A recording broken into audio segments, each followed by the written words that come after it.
தோடுடைய செவியன் விடையேறிவோர் தூவன் மதிசூடி காடுடைய சுடலை பொடி பூசியன் உள்ளம் கவர்கல்வன் ஏடுடைய மலரான் உனை நாள் பணிந்து ஏத்தருள் செய்த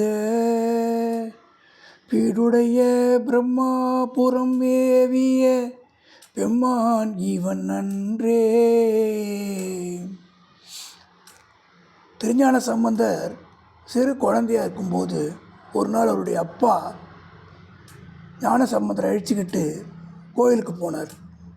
போகிற வழியில் கோயில் திருக்குளத்தில் நீராடி செல்லலான்னு நீராடினார். அப்போது ஞான சம்பந்தருக்கு பசி எடுத்துச்சு. அழுதார், ரொம்பவும் அழுதார்.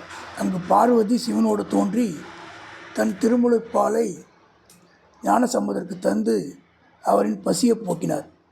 நீராடி வந்த தந்தையார் பிள்ளையின் வாயில் பால் ஒழுகுவதைக் கண்டு யார் தந்தார் என்று வினவ குழந்தை இந்த கீழ்கண்ட பாடலை பாடினதாக நம்ம பார்க்குறோம்.